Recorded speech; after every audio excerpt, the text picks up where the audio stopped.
Hey, Reverse here, welcome back to another episode of Pokemon Go. Everything is dropping down, I'm still with the same shirt, same hairstyle, same haircut. At least, you know, I went to the barber, got it done. My beard still needs a trim. I almost start to look like a hobo, and some of you guys even comment, hey Reverse, you got neck hair. Well, guys, that is actually quite a unique phenomenon, and that is called a beard. Like 1 in every 5 million people has it. It's a really unique kind of thing. I'm actually kind of proud of it, so I might just keep it. I honestly don't know, but today we're doing a Q&A. You guys ask questions, I answer them. It is really straightforward, really simple. We got quite a bunch of questions, and I asked them to you guys on Twitter. So let's jump straight in. Jack Duffy coming in with the very first question. What is your favorite Pokemon overall in generation number 2? It's gotta be Sudowoodo because the quest to water a tree, I honestly had no idea what to do. I was really stuck on it as a little kid. I didn't know English very well, so cannot really read dialogues. And as a result, I actually ended up killing Sudowoodo upon the first encounter. And then I realized you cannot get him in the game again. So the time after that, I actually did my playthrough with Sudowoodo, and I loved it. So yeah, Sudowoodo. Aaron Games is asking, what legendary Pokemon would you like to see in the game?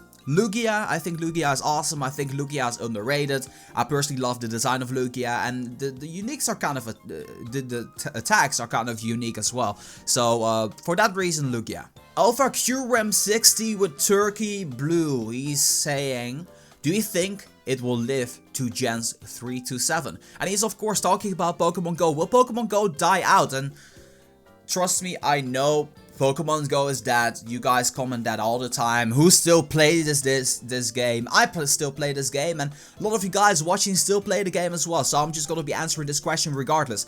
I think if generation number 2 is going to be getting released this year, then we're doing really great business as far as Pokemon Go concerned. Then we're still on track with generation number 3 coming in the summer, and a lot of people being hyped up. So I think Pokemon Go is kind of a situation kind of game. Like bandwagoners are going to be coming back as the weather is great again and people have reason to come outside again. There's gonna be so much more people playing, but right now we literally have that point where a lot of people are just not really into it because of the weather and so on and so forth, or just really bored with the game. So I think Pokemon Go will live on, but I don't think it will ever get the initial boom hype it had in the beginning. Instead of bandwagoners or trending players, they will be casual players. So that is my thoughts on that matter. Tom is asking, how do you check the ranks of the movesets? And there's actually a really great website. I have most of the stuff memorized by heart by now, by mind right now. And that is a website called GamePress. Just type in Google GamePress and then Pokemon Go, or check the link in the description down below to go to the website. And over there just search by your Pokemon, and it will actually give you the best attacking moveset for whenever you're attacking inside of a gym, and then the best defending moveset. Now if you're really confused as to what the difference is between attacking moveset, defending moveset, attacking is for whenever you're attacking the gym, defensive moveset is whenever you're defending. And the reason why this is so different is whenever you attack, it is always instant. At the first moment you can use the attack, it's gonna be used. But whenever you're defending, or whenever you're attacking a defending Pokemon, it will attack once every 1/2 a second. So be sure you take that into consideration. That is the reason why something like Zen Headbutt is really strong whenever it comes down to a defensive moveset, and not really that great whenever you use it as an attacking move. Porky715 is asking me, if you could do anything about Pokemon Go clickbaiters on YouTube, what would you do?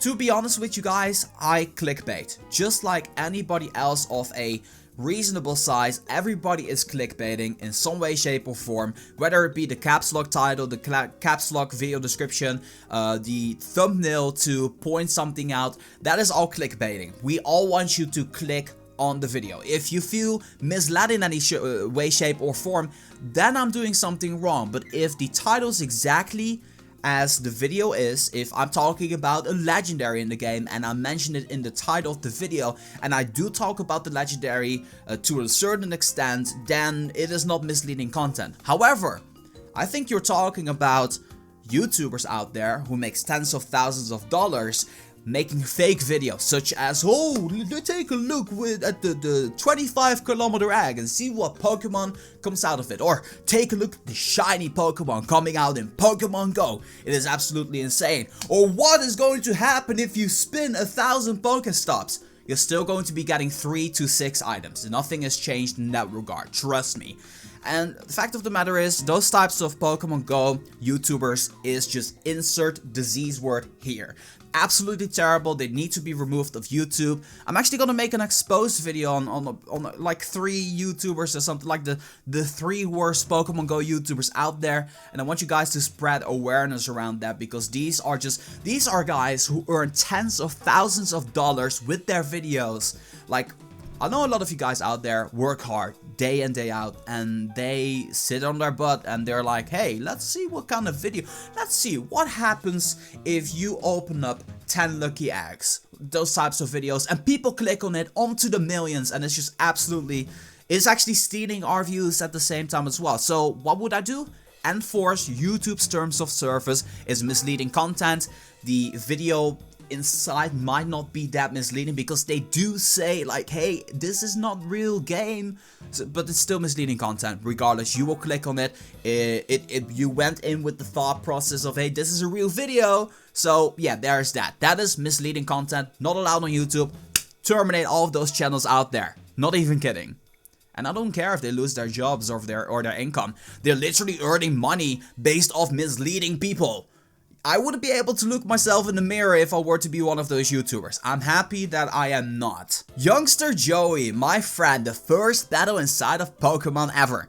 Do you have any top percentage Rattatas? He's asking me. And no, unfortunately, that is not the case. But I do have a Pidgeot I'm really proud of. Like, I've been starting to check out Pidgeys, because I think Pidgey is kind of an interesting Pokemon for sure. I have a really great Pidgeot that I do want to share with you guys. So let's go to the P of Pidgeot.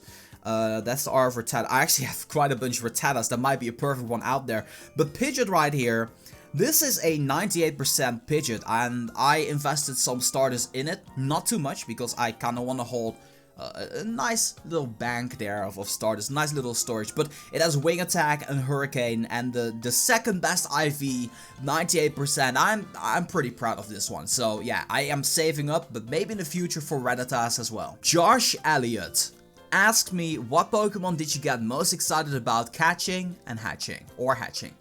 Dragonite. The first catch of the Dragonite that I did was insane. My adrenaline was pumping. That was the final Pokemon that had 3 question marks, which means it is higher than your other Pokemon at the time. I honestly had no idea about that. Honestly insane. I'll link that video in the description down below. That's when I really got started with Pokemon Go. Granted, the fact I was still level 28 though. Andrew Aromin. What Pokemon in Generation 2 will you mostly be focusing on evolving? It's actually a number of Pokemon that I'm really focusing on.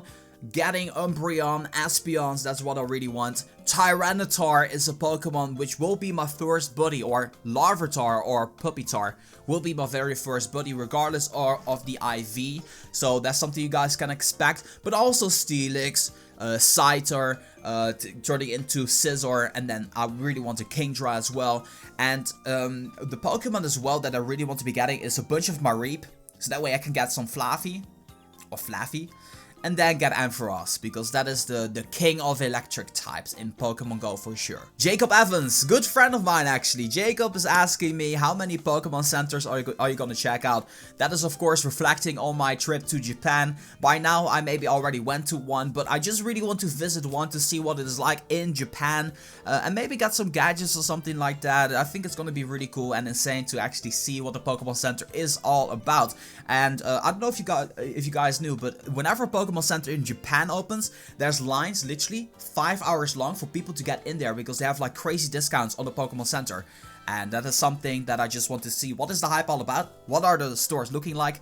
And so on and so forth. So that's going to be, yeah, I want to see at least one of them in Tokyo. Christopher Tatarian, 3 favorite Pokemon, Gengar, Luxray, Gardevoir. I really like those Pokemon to bits. Luxray, really cool design. Gengar, all-time favorite. Gardevoir is the Pokemon I really wanted in Generation number 3. Cool Pokemon. Jordan Portillo.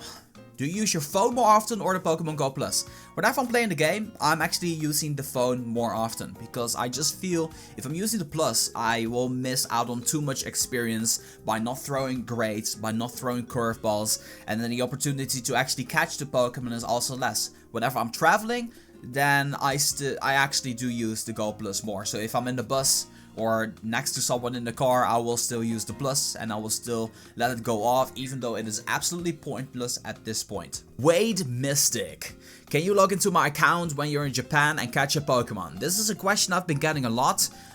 Insert place here. If you go to this place, will you log in my account so that way you can get... No. Why? Just go there yourself. Like, honestly, I don't mean to be greedy or anything like that. I know for a fact a lot of you guys cannot catch a Lapras, but you need to understand this is not allowed within terms of service. It is not allowed. Niantic does not condone of people logging in other people's accounts or other people's devices so that way you can go ahead and play the game. Later down the road there will be a trade feature inside of the game and that will, you know, solve this issue. It is not allowed. I don't want to risk a ban because I spend so much time, effort and money into my account, so I just don't want to risk it, Wade. I'm sorry. I would have done it if I didn't care for Pokemon Go so much. B Willy is asking if you could own one Pokemon in real life, what would it be? Gengar. I think for Gengar we're gonna have some amazing adventures. Whenever I'm recording, suddenly BAM! Like, what? Gengar suddenly like shook me up or something like that, or Creepy Chill out of somewhere, and I think it's a funny guy to hang out with. So Gengar for sure. It's my favorite Pokemon for a reason, you know. Rizzle Shizzle. How do you think breeding will work out and when it will be in the game? I don't know. I don't know and I don't know. I really have no idea. But there was one guy on Reddit, I think. He made this really great example of an idea about a proposal about how breeding should work. So you can definitely check that out. You can Google it. Just type in breeding Pokemon Go. You will find it for sure. It was really thought out carefully and nicely. But yeah, I have no idea how it's going to work out. Arpit Bafna. Man, do I feel bad for you. Because you live in India and you still don't have Pokemon Go. And people in India, people in other parts of the world who don't have Pokemon Go yet. I'm sorry about that. Like, I cannot do anything about it, but it sucks. And I understand where you're coming from. And I honestly don't know. At this point, all I can say is I don't know. Before I would say, like, you know, stay patient, Niantic's working on it. But I don't know if Niantic is working on it. Of course, it will still be released before the Earth dies, but, you know, I don't know. I don't know when. Sorry. Andrew is asking, who inspired you to start making YouTube videos? Nobody did. Actually, check my YouTube 100,000 subscriber silver play button unboxing to find out the story how I got started. I didn't get inspired by anybody to start making content. It actually came out of an annoyance that I started YouTube, which is actually kind of funny. And then, who are my closest YouTube friends? Bentim1 and Bootramp. Their channels will be in the description down below if you want to check out. We collaborated with less than 5,000 subscribers. Me and Bentim and me and Bootramp. So imagine. Armando, what got you into enjoying Pokemon in the first place? Well, whenever Pokemon got released on the Game Boy, I was completely hooked. I've never played any game like that in my life. And it was just cool having your own little creature that you can train up and spend time with. And all of these cool moves. Back then a Game Boy was really cool, you know. Like, it sucks in graphics now, but back then, dude, I spent hours upon hours playing on that thing and replacing batteries most of them. You guys know that, right? These fridges Game Boy that had these batteries, 4 of them, and they had to replace them so quickly, man. That was such a pain to deal with. But yeah, Pokemon, just hands down, the moment I saw it, that's when I started to enjoy it. Blake is asking, how many 100% IV Pokemon do you have? And I also have a 100% IV Charmander evolved into a 1001 Charmelon. Congrats on the Charmeleon. And that is actually really insane. And I'll just show you guys my perfect IV Pokemon, I guess. So, in fact, I right now have 8 100% IV Pokemon. And I kind of want to talk about them. Dragonite completely maxed out. You guys know Dragonite. It doesn't have any bad moves. So, Dragonite's always good to go. Vaporeon, Hydro Pump, best moveset. And I maxed this one out. Flareon, best moveset. Maxed this one out as well. That didn't seem that hard. Venusaur. And congrats, by the way. Starter 100%. This Venusaur was hard to get as well. I got it really early on the 17th of July, which was my birthday. That is the day I hit level 27 inside of Pokemon Go. I got Fine Whip and Sludge Bomb. So, not the best moveset, but still pretty nice. And I can actually power this one up. Oh, baby. I can power this up. 2500. Yes. And I'm gonna be maxing this out soon, I hope. But this is pretty cool. 2500. I forgot I needed to power this one up still. Okay. Perfect IV Flareon, Ember Heatwave. I don't need this one because it has Ember and Heatwave. Which Heatwave is not that great. It's basically a worse Fire Blast, if you ask me. Hypno with a terrible moveset. I think the worst moveset in the game for a Hypno. So I never invested in this one. It was already really high CP Drowsy, so that was pretty cool. And then this Rapidash doesn't have any fire type moves. And then finally the Gloister is actually kind of a funny story. This Gloister is not that bad though. Actually it's kind of bad, but Gloister kind of interesting because at the time I was in the park where I used to play Pokemon Go. If you watch the vlog, the level 34, road to level 34, it was that park we were playing Pokemon Go. And then what happened was we all found the shelter and I caught the shelter and I saw I had 50 candy. So I evolved the shelter into the Gloister you're seeing right now. And it had 1173, or maybe I powered it up once, I honestly don't know. And then I checked it out and it said 100%. And I told the guys, hey, this shelter, it's 100%. And everybody was like, oh, already transferred it, with the exception of one friend. So, kind of a proud moment here, but yeah, that's all of my 100% IV Pokemon, all 8 of them. Which is cool, I really like that. I want to be getting more, obviously. But you guys know how hard it is to get. It might take me months upon months in order to get another one. But, you know, pretty happy with them. So that's gonna do it for this video. I just want to say thank you guys so much for watching. I hope that you guys enjoyed this Q&A. If you guys want more Q&A, be sure to smack that like button. If you can get 1500 likes on this video, I'm gonna be doing another Q&A next month. So with that in mind, I just want to say thank you guys so much for watching. And as always, make sure, if you guys like this video... oh wait, that was my old outro because I said smack. Anyway, this has been Reverse for Pokemon Go. I'm gonna be signing off and I'll see you guys in the next one.